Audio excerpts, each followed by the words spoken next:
Mungkin pertanyaan pertama yang harus kita bahas adalah mengapa digaibkan? Kenapa kok memimpin kok pakai digaibkan? Jadi Imam Mahdi menunjuk wakil. Jadi kalian kalau mau berhubungan denganku melalui fulan. Itu yang kita kenal dengan An-Nuwab Al-Arba'ah, 4 wakil ya. Dimulai dari Utsman bin Sa'id Al-Amri, Muhammad bin Utsman Al-Amri, Husain bin Ru An-Naubakhti, dan Ali bin Muhammad As-Samarri. Ahli sunnah dan Syiah sama-sama meyakini Imam Mahdi. Apa sih bedanya Mahdawiyah di Syiah dan di Sunnah? Kita mencoba untuk melihatnya. Kalian yakin bahwa Imam Mahdi adalah pemimpin kalian? Kita mengatakan yakin. Nah, di mana pemimpinmu? Kita katakan gaib. Ada yang bisa menemuinya? Kita katakan tidak ada yang bisa menemuinya. Ada orang-orang tertentu yang bisa menemuinya? Tidak ada. Dia bisa menemui siapapun yang dia kehendaki, tapi satu pun di kita tidak bisa tiba-tiba berinisiatif untuk bertemu dengannya. Tidak ada yang bisa itu. Wah, ini kalau ulama-ulama Syiah beda pendapat, bisa tidak mereka merujuk langsung ke Imam Mahdi? Tidak bisa. Nah, apa artinya memimpin kalau gaib? Ya.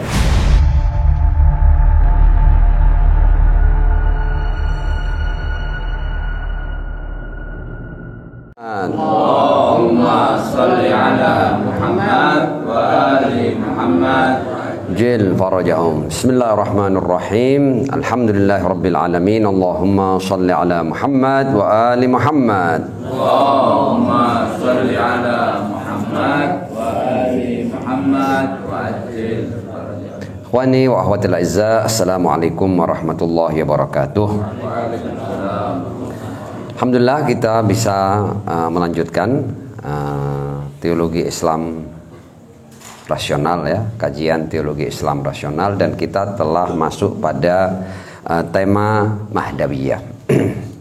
Kemarin kita sudah berbicara panjang lebar tentang imamah ya, dan bahwa konsekuensi daripada mengikut Ahlul Bait itu meyakini prinsip khilafah ilahiyah, berarti sepanjang sejarah umat manusia dari awal sampai akhir harus ada orang-orang yang ditunjuk oleh Allah sebagai pemimpin umat manusia. Kita semua meyakini para nabi sejak Adam sampai Al-Khatam sallallahu alaihi wasallam adalah para pemimpin ilahi. Nah, pasca selesainya fase risalah dan nubuwah, kita masuk pada fase imamah. Artinya tidak ada nabi lagi, tidak ada risalah baru, yang ada adalah para pemimpin umat manusia yang ditunjuk oleh Allah. Dan kita meyakininya dalam prinsip imamah. Ada 12 imam pasca Ar-Rasul sallallahu alaihi wasallam. Awalnya adalah Ali bin Abi Thalib alaihissalam, dan yang terakhir adalah Al-Mahdi ajarallahu taala farajahu syarif. Nah, karena imam yang ke-12 ini ada banyak hal-hal yang khas ya tentang beliau, selain bahwa beliau itu mengalami kegaiban ya, sughra dan kubra, maka tema Mahdawiyah kita jadikan tema yang khusus sebagai pelengkap tema imamah. Pertama, Mahdawiyah adalah itu kan kalau orang Islam mengenalnya dengan Mahdawiyah ya. Sunni Syiah itu mengenalnya dengan prinsip Mahdawiyah, bahwa pemimpin akhir zaman itu adalah Imam Mahdi. Tapi perlu kita fahami bahwa seluruh ideologi yang ada di dunia ini itu mereka semua punya prinsip tentang adanya pemimpin akhir zaman. Semua itu, Islam, non-Islam ya, bahkan masyarakat Kristiani itu mereka menanti Mesias. Orang-orang Jawa menanti Satrio Piningit. Di ideologi dan aliran yang lain juga, di Buddha, di Hindu, mereka juga punya prinsip tentang pemimpin adil akhir zaman. Dan tujuannya juga satu, memenuhi dunia dengan keadilan. Jadi masalah pemimpin akhir zaman yang akan memenuhi dunia dengan keadilan Ini merupakan kesepakatan semua ideologi dan aliran yang ada di dunia ini, Islam maupun non-Islam. Jadi poin pertama yang perlu kita ketahui, ya, silakan nanti kalau mau ditelusuri dan digali lebih jauh, silahkan, bahwa Anda akan menemukan bahwa seluruh ideologi mereka punya prinsip pemimpin akhir zaman. Jadi di tema Mahdawiyah kita poin pertama mengatakan bahwa masalah pemimpin akhir zaman itu merupakan sebuah keyakinan yang sifatnya universal, ada di semua ideologi dan aliran, ada di semua agama, baik yang samawi maupun non samawi. Agama samawi itu seperti Yahudi, ya, Kristen, Islam yang punya kitab-kitab suci, Taurat, Injil, Al-Quran. Agama non samawi ya seperti agama Buddha, Hindu. Di sana juga ada prinsip pemimpin akhir zaman. Itu satu. Nah, masalah yang perlu kita bahas tentang pemimpin akhir zaman ini di kita secara khusus mengikut Ahlul Bait, kan kita sudah jelaskan bahwa dia adalah Muhammad bin Hasan Al-Mahdi ajallallahu taala farajahu syarif. Nah, ini mengalami kegaiban. Sebelum kita bicara lebih jauh tentang kenapa tentang kegaiban, ya, seperti apa kegaibannya, mungkin pertanyaan pertama yang harus kita bahas adalah mengapa digaibkan? Kenapa kok pemimpin kok pakai digaibkan? Kita supaya tahu, ya, alasan dibalik kenapa pemimpin ini digaibkan. Nah, para ulama kalam, saya akan kutip salah satu alasan daripada ulama kalam. Ini cuma satu kalimat tapi memberikan pemahaman yang cukup mendalam tentang alasan kenapa digaibkan. Dikatakan bahwa wujuduhu lutfun. Jadi kalau ada pemimpin yang datangnya dari Allah, itu keberadaan pemimpin ini, ya, itu adalah anugerah dari Allah. Sama kan? Kayak kita perlu makan minum, kemudian Allah menyediakan berbagai macam makanan dan minuman, anugerah kan, nikmat bagi kita. Nah, kita memerlukan petunjuk. Nah, seandainya Allah mengirim orang-orang yang memberikan petunjuk, maka itu adalah anugerah buat kita. Wujuduhu lutfun, keberadaannya adalah anugerah. Wa tasarrufuhu lutfun akhar.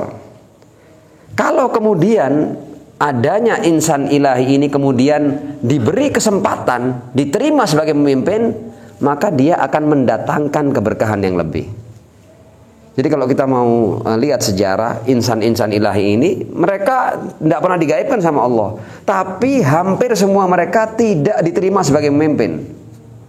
Ada mereka, tapi tidak diterima. Sahih. Contoh namanya Nuh tidak pernah gaib. Bahkan ada di tengah-tengah umat selama 9,5 abad. Tapi tidak diterima oleh kaumnya, oleh umatnya, dan tidak dijadikan sebagai pemimpin.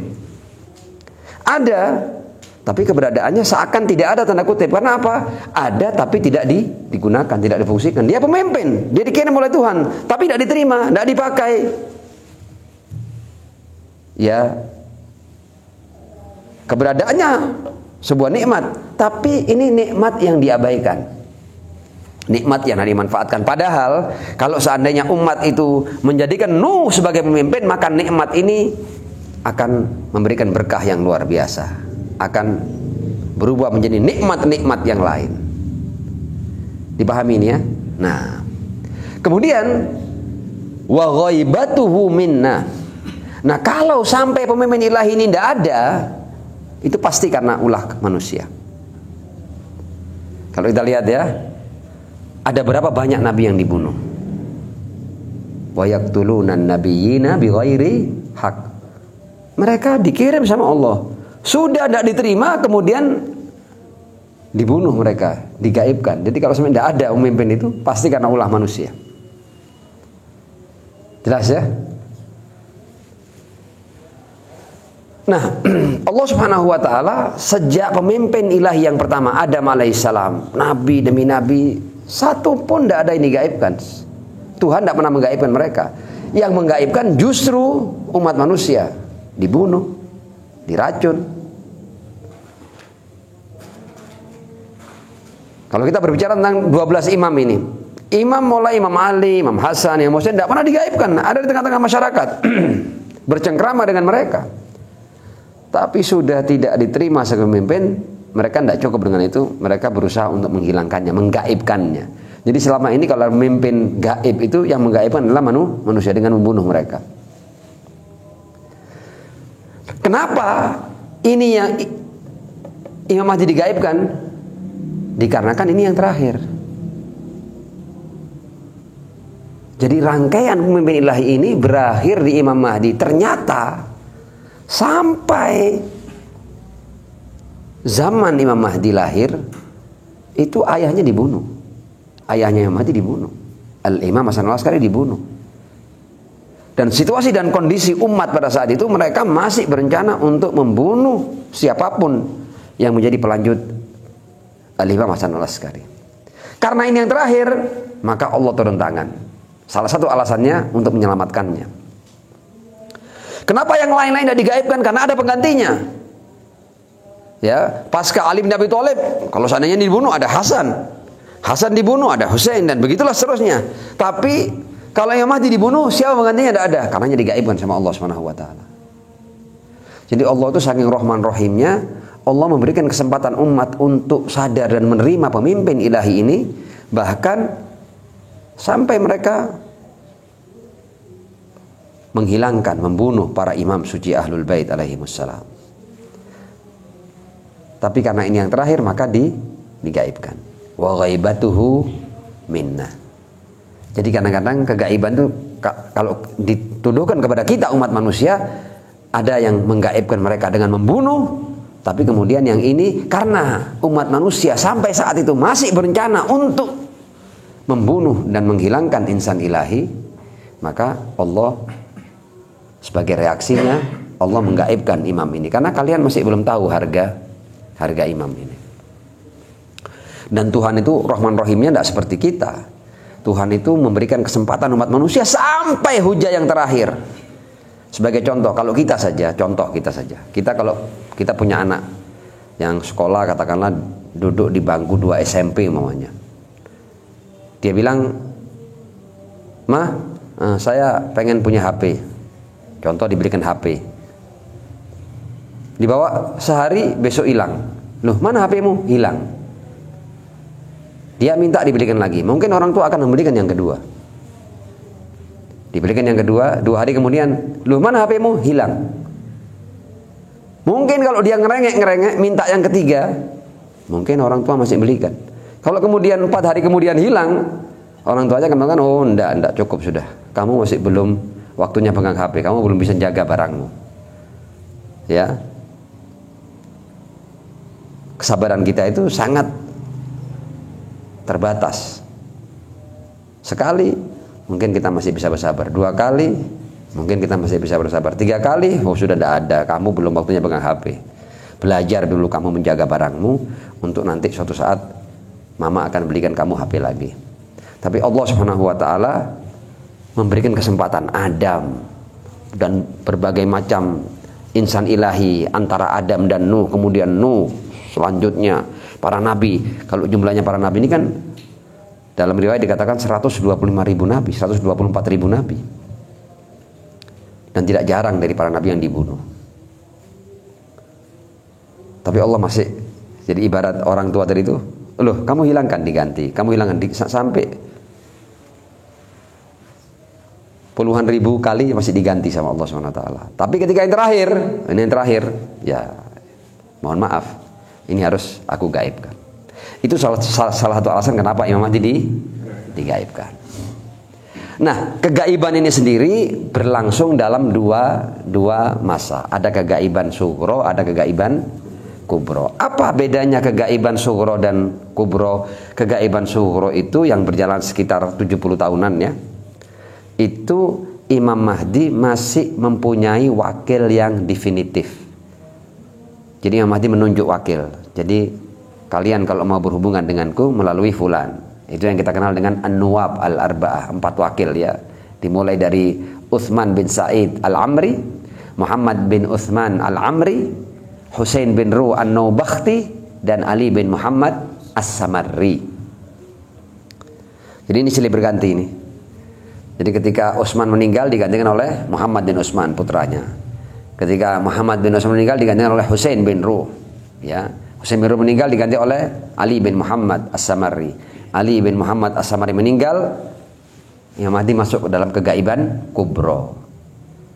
Jadi apa beda kegaiban sughro dan kubro? Kegaiban sughro, Imam Mahdi masih mempunyai wakil definitif. Ini orangnya. Utsman bin Said, Muhammad bin Utsman, Husain bin Ruh, Ali bin Muhammad. Setelah itu masuk kegaiban kubro dan tidak ada lagi wakil yang definitif. Wakilnya indefinitif. Wakil imam zaman di masa kegaiban kubro adalah para fuqaha yang umana, para faqih yang dapat dipercaya, para faqih yang jujur, para faqih yang bertakwa. Ya, faqih itu maksudnya berilmu, tapi tidak cukup berilmu, harus al-umana, yang dapat dipercaya, yang bertakwa. Mukhalifan di hawa, yang tidak yang tidak tunduk pada hawa nafsunya. Tapi siapa? Tidak definitif. Jadi di masa kegaiban kubro, wakil Imam Mahdi adalah para fuqaha yang umana, siapapun itu, tapi tidak definitif, indefinitif. Itulah yang kemudian disebut dengan wilayat faqih. Jadi wilayah itu di zaman kegaiban kubro ada pada pundak siapa? Pada fuqaha. Jadi wilayahnya diberikan kepada siapa? Kepada fuqaha. Ya, dari situ kemudian lahir konsep marja'iyah, konsep wilayat faqih dan lain sebagainya dari sini ini. Ya. Kemudian di antara masalah yang sering dibicarakan tentang Imam Mahdi ini masalah umur panjang. Imam Mahdi diyakini lahir 255 Hijriah dan sampai sekarang 1400 berapa sekarang? 1445 ya, masih hidup, berarti usianya sudah 1200 tahun lebih ya. 12 abad usianya. Nah, ini diperbincangkan apa? Masa mungkin? Ini orang Syiah ini orang-orang gila ini. Percaya dengan orang yang hidup 12 abad. Pertama, kita kasih contoh bahwa bukan mustahil seseorang mempunyai usia panjang, itu tidak mustahil. Contoh mamanya, ada tanaman-tanaman yang usianya cuma mingguan, ada pohon-pohon yang usianya bulanan, ada pohon-pohon yang usianya tahunan, ada pohon-pohon yang usianya ratusan tahun, ada pohon-pohon yang usianya berabad-abad. Sampai sekarang ini Anda masih bisa ketemu pohon yang usianya lebih dari 5 abad. Padahal makan dari sumber makanan yang sama. Kadang di samping pohon yang usianya berabad itu ada pohon-pohon yang usianya mingguan. Padahal tanahnya ya tanah itu, airnya ya air itu, wilayahnya ya wilayah itu, daerahnya ya daerah itu. Ya. Makan makanan yang sama, kena matahari yang sama, di tanah yang sama, usianya bisa panjang. Tidak ada masalah. Itu sesuatu yang bahkan menurut pengetahuan mungkin. Ya. Sebagaimana manusia ini kalau kita melihat di zaman mungkin beberapa abad sebelum kita, mungkin orang-orang usianya rata-rata lebih dari 1 abad. Mungkin semakin zaman ke sini usia itu semakin pendek, boleh jadi, ya. Kalau kita kembali ke Al-Quran, ada usianya Nabi Nuh itu masa dakwahnya tok 9,5 abad. Masa dakwahnya loh ya, berarti usianya lebih daripada itu. Dakwahnya tok 9,5 abad Nabi Nuh. Apalagi umat Islam juga meyakini Nabi Khidir namanya, ya, yang bahkan jauh lebih lama usianya daripada Imam Mahdi. Artinya masalah umur panjang ini tidak bisa menjadi alasan untuk menggugurkan konsep Mahdawiyah. Itu. Nah, ahli sunnah dan Syiah sama-sama meyakini Imam Mahdi. Apa sih bedanya Mahdawiyah di Syiah dan di Sunnah? Kita mencoba untuk melihatnya. Yang pertama keunggulannya ya. Jadi kita lihat nih, beda. Orang Sunni meyakini Imam Mahdi. Kita juga meyakini Imam Mahdi. Jadi apa bedanya? Bedanya kita mengenalnya. Ya. Jadi orang-orang Syiah ini yang jumlahnya sekarang mungkin sekitar 0,5 miliar di dunia itu, kalau Anda tanya siapa Imam Mahdi, semua mereka mengeluarkan satu nama. Dia adalah Muhammad bin Hasan Al-Mahdi Al-Qaim. Bahkan tahu ya, bisa memperingati ultahnya ya, 15 Sya'ban 255 Hijriah. Tahu di mana lahirnya, di Samarra. Sampai sekarang ini tempat lahirnya Imam Mahdi itu, rumahnya Imam Mahdi itu masih terjaga. Bahkan tempat menghilangnya itu masih ada. Celah kegaibannya itu masih diketahui di sini, hilangnya Imam Mahdi itu. Gaibnya di sini. Jadi antum yang pernah ziarah ke Samarra ya. Ya, antum kalau turun ke Sirdab itu kan ada tempat yang dikasih tanda khusus, itu tempat gaibnya Imam Mahdi. Jadi hilangnya di Sirdab. Sirdab itu di ruang bawah tanah, bukan di goa. Ya, orang-orang yang anti sama Syiah dikatakan, oh ditunggu di goa. Tidak ada goa. Tidak ada goa. Itu goa itu hoax saja. Sirdab ya, Sirdab itu rumah-rumah di Timur Tengah ya, atau rumah-rumah yang di tempat-tempat yang punya 4 musim, yang ada musim dinginnya, ada musim panasnya, mereka pasti punya ruang bawah tanah. Disebut dengan Sirdab. Nggak tahu kalau dalam bahasa Inggris apa ruang bawah tanah itu. Apa? Ya, apa kalau untuk rumah? Apa tadi? Basement ya. Ya, basement itu biasa. Jadi Sirdab itu basement. Ya. Dan rumah-rumah di Timur Tengah rata-rata ada basementnya. Sampai sekarang ini kita kalau datang ke rumah-rumah di Iran, di Irak itu ada basementnya. Ya, dan bukan sesuatu yang luar biasa itu.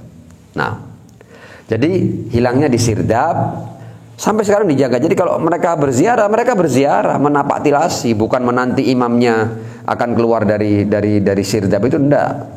Di kita Imam Mahdi ya, ketika pertama kali muncul di Mekah nanti. Bukan di Samarra yang ada di negeri Irak. Nah. Jadi kita mengenalnya. Sementara ikhwanuna ahlu sunnah, mereka cuma meyakini bahwa pemimpin akhir zaman Imam Mahdi. Siapa mereka tidak tahu. Bahkan menurut mereka masih akan dilahirkan. Siapa ayahnya, siapa ibunya juga masih belum jelas. Kalau kita jelas siapa ayahnya, siapa ibunya, jelas. Kapan lahirnya, di mana, tahun berapa. Clear? Ya. Jadi perbedaan pertama kita mengenalnya. Yang kedua, kita meyakininya sebagai imam. Sehingga Imam Mahdi itu mewarnai kehidupan pengikut Ahlul Bait. Ya. Antum ini yang sudah tahu bahwa Imam antum itu lahir lebih dari 10 abad yang lalu, ya. Antum tetap meyakininya sebagai imam dan keyakinan itu hidup. Betul enggak? Jadi mewarnai kehidupan kita. Ya Mahdi adrikna, ya. Jadi Imam Mahdi itu bahkan kita peringati hari lahirnya.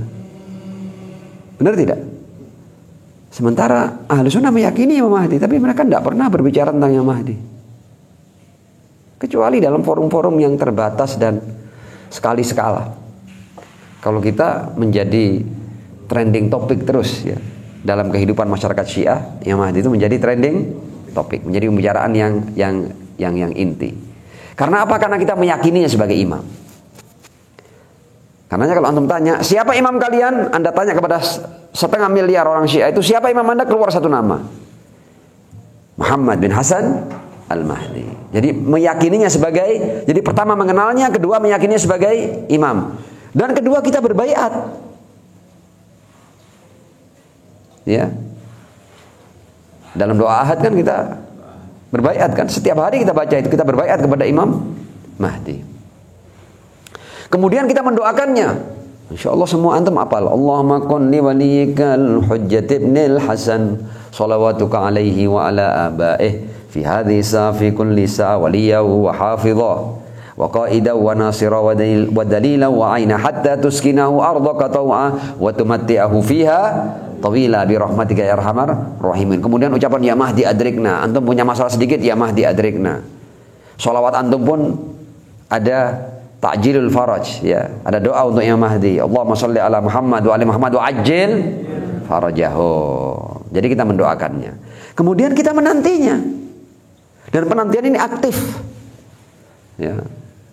Kita dalam berbagai macam aktivitas kebaikan kita sebut dalam rangka menyambut kedatangan Imam Mahdi, mempersiapkan kedatangan Imam Mahdi, menyambut sahibul asri waz zaman. Penantian ini intizar itu betul-betul antum bisa saksikan di masyarakat mengikut Ahlul Bait. Sementara di Ahlus Sunnah mereka meyakini Imam Mahdi, tapi mereka tidak menanti. Tidak ada penantian yang hidup dan semarak seperti yang ada di masyarakat mengikut Ahlul Bait. Kemudian masyarakat ini selalu bersiap untuk menyambut kedatangannya. Oh iya, masyarakat Syiah semuanya on prepare, ya, selalu dalam persiapan kedatangan Al-Imam Al-Mahdi. Sementara saudara-saudara kita Ahli Sunnah, mereka bahkan jadi bahasan tidak pernah mempersiapkan kedatangan Mahdi, tidak pernah jadi topik itu. Ini beda konsep Mahdawiyah, ya. Beberapa perbedaan, masih banyak lagi perbedaan, tapi ini yang penting-penting, perbedaan yang mencolok antara prinsip Mahdawiyah di kita dan di Ahlus Sunnah. Ya.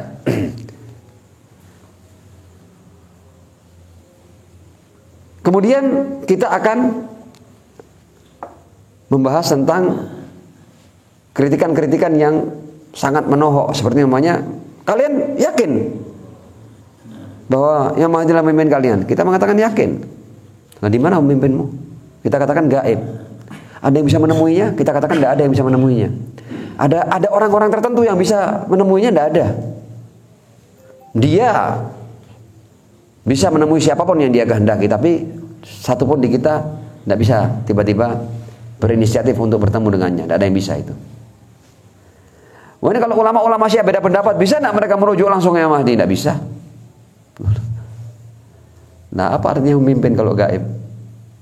Ya. Nah, jawaban kita bahwa Imam Mahdi adalah kegaiban yang paling kecil dalam agama ini. Anda kalau bermasalah dengan kegaiban dan fungsi kegaiban, silakan cari agama lain. Ya, kita ambil contoh 6 rukun iman, ya. Al-imanu billah, iman kepada Allah. Pernah Tuhan kita tidak gaib bagi kita? Kita yang meyakini bahwa Tuhan itu kulla yaumin huwa fi sya'an, dia yang setiap saat mengendalikan dan mengatur keberadaan ini. Ternyata dia bisa mengatur di balik tirai kegaiban. Al-imanu bil malaika, iman dengan para malaikat. Semua orang Islam, orang mukmin beriman kalau malaikat menjalankan berbagai macam tugas dari Allah, ya. Yaf'aluna ma yu'marun. Ya. Ada yang tugas nyabut nyawa. Siapa yang nyabut nyawa? Malaikat siapa? Israel. Ada yang pernah berjumpa dengan Israel ketika mencabut nyawa? Tidak. Tapi orang-orang kan mati kan, silih berganti orang-orang mati kan, dan kita meyakini bahwa itu dicabut oleh Israel dan tidak satu pun dari kita bertemu dengannya. Ternyata meskipun di balik tirai kegaiban, Israel tidak pernah gagal dalam mencabut nyawa seseorang. Yang menurunkan hujan, yang menjaga benda-benda langit ini berputar di garis edarnya, semua para malaikat itu. Fal mudabbirati amro dan lain sebagainya. Dan tidak ada yang protes itu. Masa malaikat gaib bisa menjalankan tugas? Bisa. Kalau enggak, ya Anda cari agama lain. Agama ini diantara poin keimanannya adalah iman kepada para malaikat yang menjalankan berbagai macam tugas dari Allah Subhanahu wa taala. Ada malaikat menurun hujan, ya, hujan setiap kali turun kita melihatnya. Malaikat yang menurunkan ada yang lihat? Tidak ada kan? Nah, jadi tidak masalah. Jadi tugas-tugas itu tetap bisa terlaksana meskipun di balik tirai kegaiban. Al-imanu bir rusul, iman dengan para nabi. Para nabi itu ketika diangkat, pengangkatannya tidak ada yang tahu.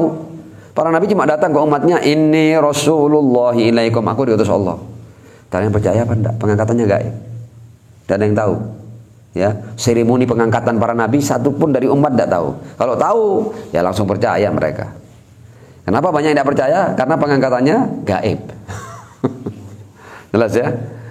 Al-imanu bil kutub, iman dengan kitab-kitab suci. Jibril ketika menurunkan wahyu, tidak ada satupun dari sahabat yang tahu.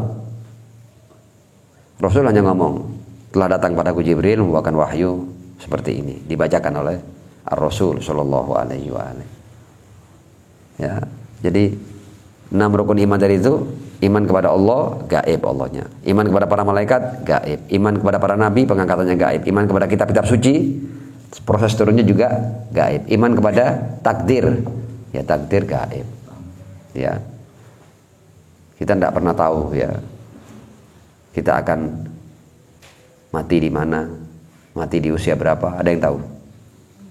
Ada yang tahu? Takdir gaib. Kemudian iman dengan hari akhir, ya, hari akhir juga gaib. Kehidupan pasca kehidupan dunia, gaib juga, tidak tahu. Kecuali ada yang pernah punya pengalaman, ya, hidup di kehidupan pasca dunia. Ya, apa ada yang pernah melakukan wisata ke surga, neraka, kunjungan-kunjungan singkat? Pernah? Tidak ada ya. Jadi kehidupan pasca kehidupan dunia juga gaib. Jadi 6 rukun iman ini semuanya gaib. Nah, kalau Anda bermasalah dengan gaiban, please cari agama lain, karena agama ini semua dasarnya gaib. Jadi Anda harus selesai dulu dengan gaiban, baru Anda bisa beragama dengan agama ini. A'udzubillahi minasyaitonirrajim. Bismillahirrahmanirrahim. Al-Baqarah ya. Surat-surat awal di Al-Qur'an. Setelah Al-Fatihah suratnya apa? Al-Baqarah. Alif lam mim. Dzalikal kitabu la raiba fi. Kitab yang di dalamnya tidak ada keraguan. Hudan lil muttaqin. Petunjuk bagi orang-orang yang bertakwa. Siapa yang bertakwa? Sebelum ngomong sholat, zakat dan lain-lain, alladzina yu'minuna bil ghaib. Orang-orang yang punya kemampuan untuk mengimani yang gaib. Jadi kalau Anda tidak punya kemampuan mengimani yang gaib, Anda kayaknya tidak bisa beragama dengan agama Islam. Anda harus cari agama yang Tuhannya kelihatan. Entah yang Tuhannya itu matahari, entah yang Tuhannya itu bulan, entah yang Tuhannya itu pohon, entah yang Tuhannya itu laut, entah yang Tuhannya itu apapun, batu dan lain sebagainya. Silakan saja. Itu tidak gaib ya. Ya, tapi kalau Anda mau beragama dengan agama Islam, ini urusannya Anda harus selesai dengan kegaiban dulu. Anda harus punya kemampuan untuk menembus kegaiban dengan keyakinan tentunya. Clear? Dipahami ini? Oke. Nah, di era ya, ini sekaligus nyambung ke wilayah fakih. Di era kegaiban kubro ini, karena imam kita gaib, jadi imam ini gaib bukan, ini yang penting juga ini, bukan dia meninggalkan umat, dia tetap melaksanakan semua tugas sama seperti para malaikat melaksanakan para tugas-tugas dari Allah. Dia tidak pernah sedetik pun berhenti memimpin umat manusia, tapi dibalik tirai kegaiban. Ya, berjalan fungsi-fungsi dia sebagai pemimpin. Dia bisa mendatangi siapapun, bahkan dia bisa menyampaikan sesuatu tanpa orang itu tahu bahwa sesuatu itu darinya. Memimpin dia. Ya, dia bisa intervensi ke siapapun. Dia bisa memasukkan sesuatu kepada siapapun. Dia bisa melewatkan pesannya dari siapapun tanpa orang itu tahu bahkan. Ya, sama dengan malaikat Israel, kalau mau nyabut nyawa kita, rembukan dulu. Ya, ngomong dulu. Sharing dulu. Bos, jam 7 nanti ya. Kandak kan? Kita, setiap orang yang mau meninggal tuh, tidak ada yang cerita, Mang Israel teko, ate nyabut nyawaku. Tidak ada kan? Tidak rundingan. Tiba-tiba mati aja. Ya? Oke. Nah, di era kegaiban kubro ini, lah bagaimana masyarakat mengikuti Ahlul Bait? Ke siapa mereka merujuk? Pemimpinnya gaib. Diajarkan oleh para imam bahwa di masa kegaiban kubro kalian merujuk kepada al-fuqaha al-umana. Apakah mereka berbicara pasti benar seperti para imam suci? Tidak. Tapi tanggung jawab Anda mengikuti mereka. Anda tidak boleh tidak mengikuti al-fuqaha kecuali kalau Anda sendiri minal fuqaha al-umana. Silakan ya, Anda Anda kembangkan kemampuan Anda sampai Anda menjadi faqih yang amin ya. Ya, faqih yang bertakwa.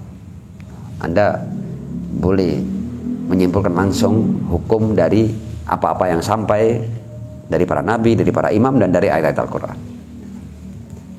Ya.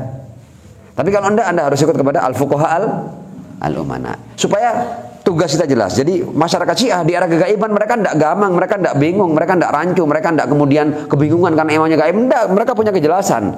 Karena kegaiban ini sudah disiapkan. Di era kegaiban sugro, rujukan mereka adalah anwa pala. Di era kegaiban kubro, rujukannya al-fuqaha al-umana. Selesai. Tidak ada masalah. Ya. Sampai nanti Allah mengizinkan Al-Imam Al-Mahdi untuk muncul, dan ketika itu semua akan merujuk kembali kepada Imam Al-Mahdi ajalallahu taala farajahu syarif.